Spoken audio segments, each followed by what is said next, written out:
En este tema vamos a estudiar la relación entre aprendizaje automático y planificación. Los algoritmos que hemos estado tratando durante este curso de planificación son bastante eficientes, por lo tanto permiten resolver muchos problemas, o bien a través de heurísticas independientes del dominio, o bien a través de heurísticas dependientes del dominio creadas a mano. Pero todavía hay espacio para mejorar. Por un lado, la creación de los dominios en PDDL sigue siendo un cuello de botella. Es un problema de cómo modelar correctamente los dominios. Y por otro lado, los planificadores, dado el mismo problema, si tienen que resolver el mismo problema o varios problemas parecidos, no reutilizan parte de la información proveniente de esos problemas para poder resolver mejor los problemas en el futuro. Una de las alternativas que hay para resolver estos dos problemas es el aprendizaje automático. Por un lado, para poder aprender modelos de planificación automáticamente y por otro lado, para aprender de la resolución de problemas previos.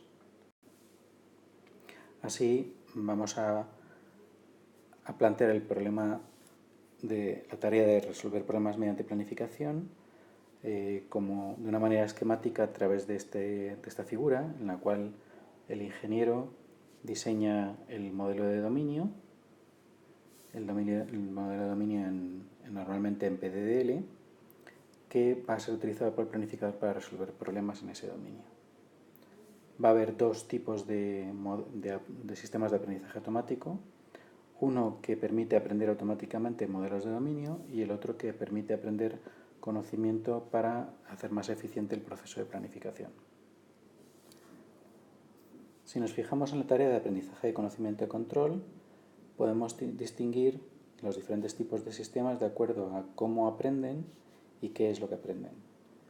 En cuanto a cómo aprenden, hay sistemas que observan las decisiones realizadas por el planificador, otros sistemas que se fijan en la secuencia de decisiones realizadas durante la búsqueda, otros sistemas guardan y reutilizan planes previos, otros eligen aleatoriamente modificar el conocimiento de dominio, otros sistemas permiten hacer aprendizaje por demostración. Dentro de este tema nos vamos a poner un ejemplo de cómo guardando y reutilizando planes previos podemos mejorar la eficiencia de un planificador. En cuanto a qué es lo que aprenden, ha habido sistemas que aprenden reglas de control, macrooperadores, políticas o bien casos. En este tema nos vamos a centrar en los macrooperadores. Los macrooperadores se crearon a partir del planificador Strips, que ya vimos en un tema previo, que, como vimos, permitía controlar al robot Shaky. Los diseñadores de Strips se dieron cuenta de que si a Strips se le pedía resolver el mismo problema repetidas veces, el planificador tardaba al mismo tiempo en resolver el mismo problema. Es decir, no aprendía de la resolución de un problema para las siguientes veces que tuviera que resolver ese problema o problemas parecidos.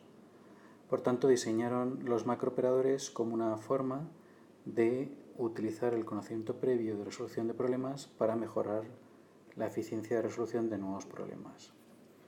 La idea clave va a ser generar nuevos operadores, es decir, se van a insertar dentro del fichero de dominio que permitan combinar la secuencia de operadores que hemos utilizado para resolver un determinado problema. De ahí que tomen el nombre de macrooperadores. Si tomamos un ejemplo de un árbol sencillo de búsqueda en Strips y sin ir a los detalles de este árbol de búsqueda, vemos que hay algunas decisiones en las cuales Strips se equivocó. Por ejemplo, en este nodo, Strips eligió ir por el camino a la izquierda, que fue un nodo de fallo, tuvo que retroceder e intentar por el nodo de la derecha, que es el nodo de éxito. Los diseñadores de Strips analizaron qué es lo que podían aprender para que las siguientes veces que tuvieran que resolver este problema, Strips fuera directo hacia la solución, es decir, eligiera el camino de la derecha. Lo que ellos decidieron hacer fue aprender una acción nueva, un operador nuevo, que fuera la combinación de los operadores que forman parte de la solución a este problema. La solución a este problema es quitar el bloque A de encima del bloque B y luego dejar A encima de la mesa. Por tanto, lo que hicieron fue generar automáticamente un operador que era la combinación de estas dos acciones. La forma de aprender este macrooperador consistía en generar una estructura de datos que se conoce como la tabla triangular. Veamos cómo funciona para el ejemplo previo, comenzando con la primera acción del plan, que es quitar A de encima de B. Se genera una estructura en forma de tabla triangular, donde en la primera columna se van a incluir las precondiciones de la acción quitar A de B.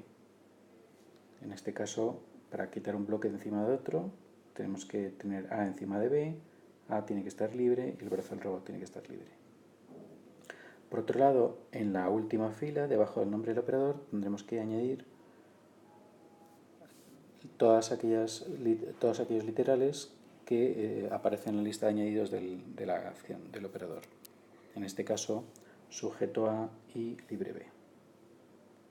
A continuación, se añade una última fila correspondiente a la segunda acción del plan, dejar A, donde vamos a hacer una operación, un conjunto de operaciones parecidas a la anterior. En la primera fila tendríamos que colocar las precondiciones de esa acción. Pero para dejar A encima de la mesa, la única precondición que tiene esa acción es sujetar A. Y da la casualidad de que sujetar A es añadida por la acción previa, quitar A de B. Por tanto, en lugar de colocarlo en la primera columna, vamos a señalizarlo con un asterisco que lo añade la acción anterior. Por otro lado, hemos visto que tenemos que en la casilla inferior al nombre del operador tenemos que introducir aquellos efectos positivos de la acción, aquellos literales que añade la acción, en este caso brazo libre, que el bloque A se queda encima de la mesa y que el bloque A se queda libre. En el resto de las posiciones de esta tabla triangular de la última fila vamos a colocar aquellas cosas que aparecieran en la fila anterior, salvo aquellos literales que borre el operador dejar A. Entonces, en cuanto a sujeto A, dado que dejar A encima de la mesa borra, aparece en la lista de borrados de dejar A, sujetar A ya no aparece en la siguiente fila. En cuanto a libre B, no tiene ninguna relación con dejar A, deja libre B igual, por tanto dejar libre B aparece en esa casilla.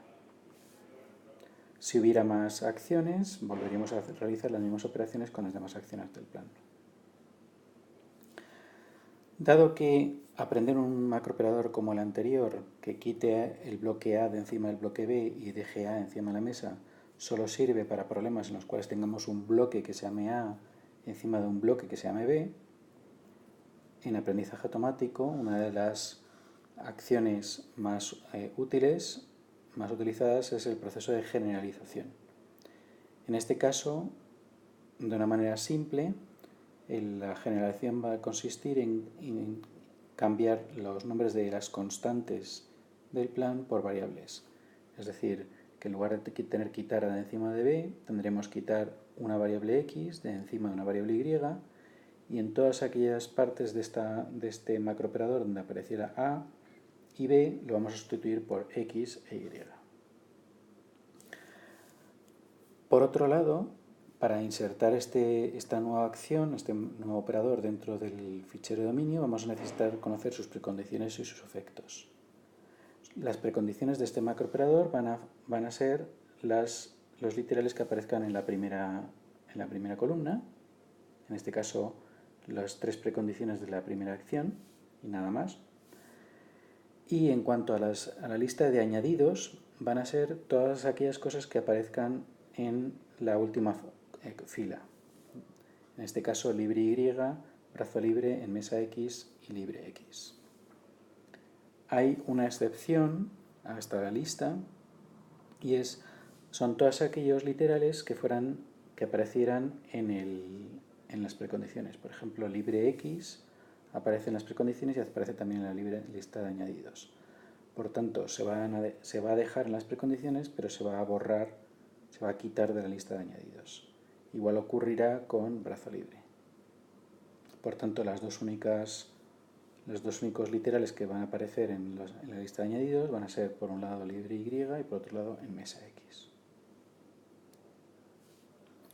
Una vez que se ha generado este macrooperador, se ha aprendido este macrooperador, la forma de utilizarlo es como cualquier otra acción del dominio. Y por tanto, si tenemos un problema en el cual tenemos un estado inicial formado por, en este caso, 3 bloques A, B y C que están formando una pila y queremos tener A y B encima de la mesa como metas, en el caso de que strips desee resolver este problema, va a generar un nodo inicial en el cual considera resolver ese problema, en el cual tenemos que tener ciertas esas dos metas. Considera las dos formas de ordenar esas dos metas, o bien primero trabajar en mesa A y luego en mesa B o al revés. Y una vez que decida trabajar en mesa A, en la situación anterior, antes de aprender el macrooperador, la única acción que podía conseguir que un bloque estuviera encima de la mesa sería el operador dejar A. Sin embargo, al haber añadido el macrooperador quitar y dejar X de encima de Y, en este caso surgen dos alternativas nuevas. Una es quitar y dejar A de encima de B y otra es quitar y dejar A de encima de C. Habrá que tener en cuenta que si hubiera 50 bloques, generaría 50 sucesores de este nodo. Es decir, el factor de ramificación, el número de sucesores de un determinado nodo, crecería, en este caso, correspondiente en relación al número de bloques que hubiera en el problema. Por ello, dado que se incrementa el factor de ramificación, puede ocurrir que cuanto más aprendemos, cuantos más macrooperadores aprendemos y generamos y añadimos a la teoría del dominio, al dominio en PDDL, menos eficiente es strips, el planificador. Por tanto, vamos a tener que considerar explícitamente el concepto de utilidad de un macrooperador. ¿Hasta qué punto nos va a interesar aprender un determinado macrooperador? Existen diferentes alternativas para resolver este problema. Una de las más actuales consiste en un proceso que calcula, que estima la utilidad de los macrooperadores en función de un conjunto de problemas de entrenamiento. Supongamos que tenemos n problemas de entrenamiento. Esos n problemas de entrenamiento se resuelven por strips, generando n soluciones, una por cada uno de los problemas de entrenamiento. Y a continuación se realiza un análisis de las subsecuencias de K acciones. Es decir, se comienza observando todas las subsecuencias de dos acciones, una acción seguida siempre de otra acción. A continuación se analizan las subsecuencias de 3 acciones hasta K acciones. Y por último, lo que se hace es que se filtran aquellas subsecuencias que no superan un umbral de frecuencia. Por tanto, nos vamos a quedar con aquellas subsecuencias de acciones que aparecen más veces en las soluciones a estos n problemas de entrenamiento. El otro tipo de sistemas de aprendizaje en planificación que vamos a analizar es el aprendizaje del modelo de dominio, de los modelos de planificación. De nuevo, podemos clasificar este tipo de sistemas de acuerdo a cómo aprenden y a qué es lo que aprenden. En cuanto a cómo aprenden, pueden observar a otro agente, resolver tareas, pueden ejecutar acciones de los planes obtenidos y analizar los resultados de ejecutar esas acciones. El usuario puede ayudar al sistema cuando se equivoca, o bien puede interactuar con el experto preguntándole si el modelo es correcto o no. Por otro lado, ¿qué es lo que aprende? Hay modelos que aprenden modelos deliberativos, es decir, PDDL o versión probabilística de PDDL. Hay sistemas que aprenden modelos reactivos, ejemplo, habilidades. Hay sistemas que aprenden precondiciones y efectos de las acciones, sistemas que aprenden conocimiento probabilístico sobre la ejecución de las acciones o sobre la calidad, es decir, los costes de las acciones. En este tema vamos a centrarnos en mostrar un ejemplo de cómo aprender ejecutando acciones y analizando los resultados, conocimiento probabilístico. El conocimiento probabilístico en el caso de PDDL se puede representar utilizando una ampliación de PDDL denominada PPDDL, donde la primera P significa probabilístico. Por ejemplo, si tomamos la acción de navegar del dominio de los rovers, donde un rover se mueve de un sitio a otro, tiene una serie de precondiciones, y en cuanto a las acciones, supongamos que el movimiento, la navegación del rover, va a depender de si el terreno es rocoso o el terreno es arenoso. En el caso de terreno rocoso, supongamos que la probabilidad de que la acción funcione correctamente es 0,8 y en el caso del terreno arenoso, la probabilidad de que funcione la acción correctamente es 0,6. Entonces, mediante esta especificación sintáctica podemos ver cómo describir esas probabilidades en PPDDL. Pero modelar este conocimiento en PPDDL es una labor pesada y a priori no se conoce exactamente qué probabilidades habrá que asignar y bajo qué condiciones habrá que asignar esas probabilidades. Por tanto, vamos a comentar un sistema que se utilizó para poder aprender automáticamente estas probabilidades.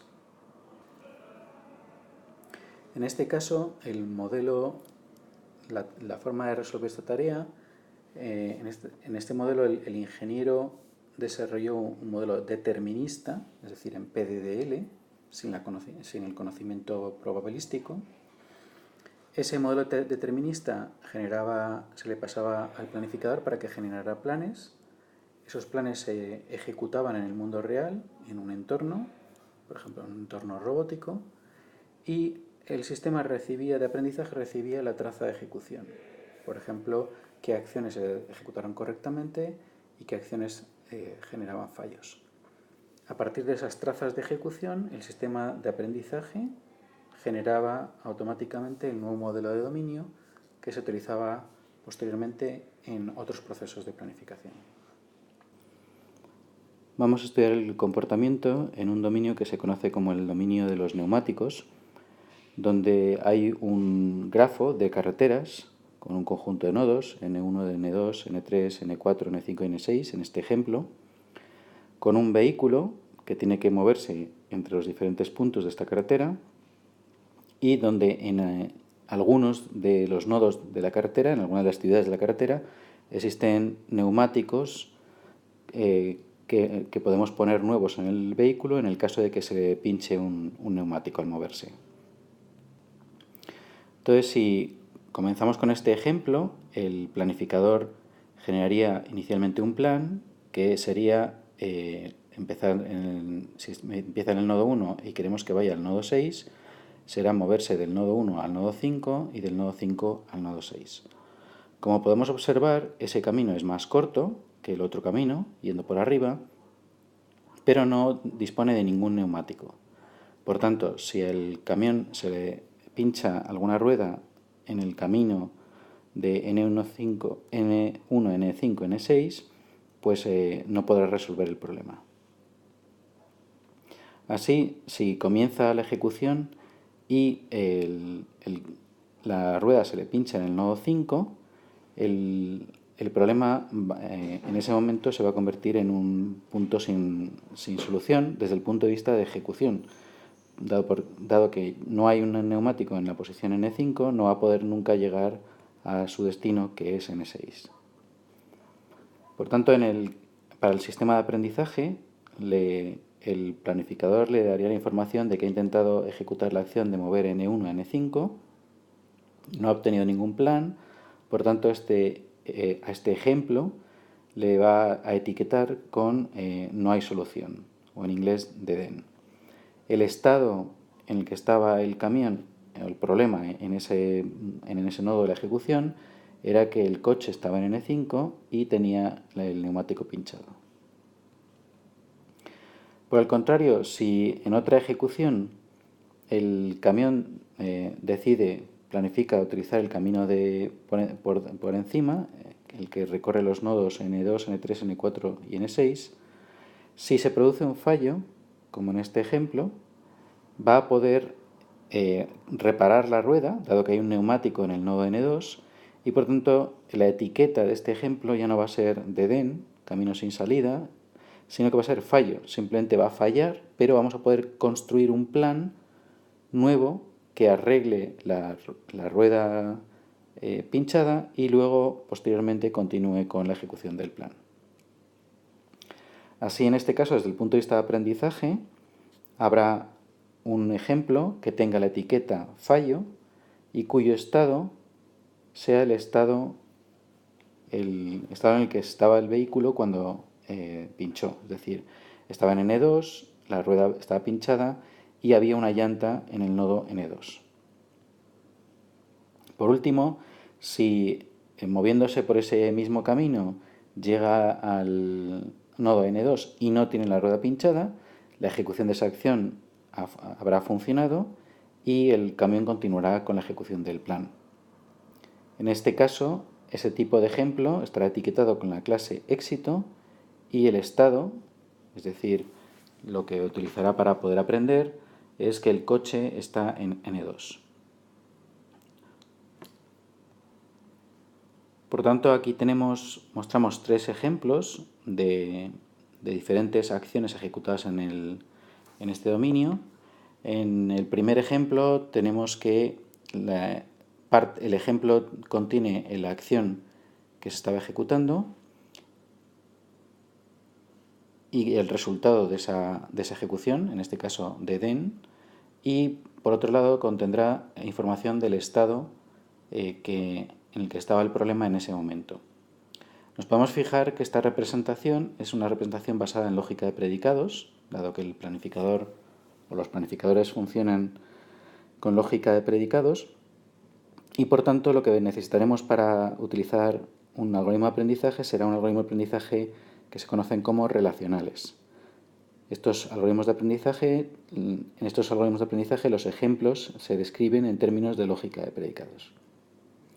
El segundo ejemplo vemos que está etiquetado con fallo y de nuevo contiene información sobre el estado, y el tercer ejemplo está etiquetado como éxito y de nuevo contiene información sobre el estado. Un ejemplo de técnica que se puede utilizar para aprender conocimiento relacional son los árboles de decisión relacionales.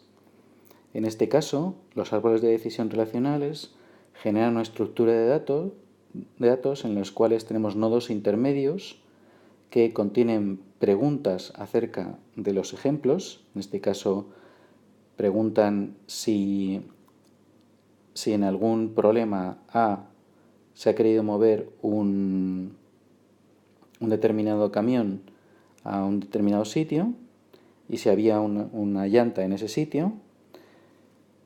Esa es la información contenida en los nodos, son preguntas sobre los literales del estado. En el caso de que así sea, entonces tendríamos que ir a la rama de la izquierda, y si no fuera así, tendríamos que recorrer la rama de la derecha. En la rama de la izquierda encontramos que de 100 ejemplos que se han observado, en los cuales han ocurrido, eran ciertas estas dos condiciones, 80 ejemplos han sido de éxito y 20 ejemplos han sido fallos. En el caso de que no fueran ciertas estas condiciones, entonces hemos encontrado 50 ejemplos, de los cuales 40 eran de éxito y 10 eran caminos sin solución.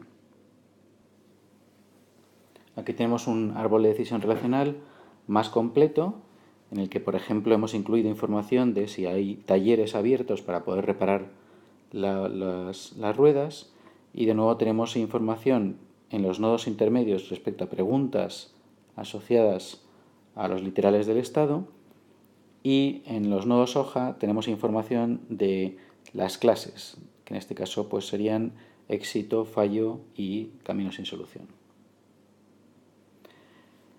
Pero esta información, estos árboles de decisión relacionales, no se pueden tal cual utilizar dentro de un dominio en PDDL, y por tanto hace falta realizar un proceso de traducción de esta información a las acciones, a la información que aparece en el fichero de dominio, en concreto las acciones. En este caso, la traducción lo que hace es preguntar por las condiciones que aparecen en el nodo del árbol de decisión, si estamos queriendo mover un vehículo y si hay una llanta en el lugar de destino, y entonces genera, a partir de ese árbol de decisión relacional, teniendo en cuenta la información contenida en las hojas, genera información, en este caso en formato PDDL, es decir, en lugar de utilizar información probabilística, utilizamos costes. Hay un proceso de traducción de la información probabilística del árbol de decisión relacional a un modelo basado en costes para que poder utilizar cualquier planificador que acepte costes. La traducción entre la información probabilística del árbol de decisión relacional y la función de coste se puede observar, se puede comprobar en los artículos publicados.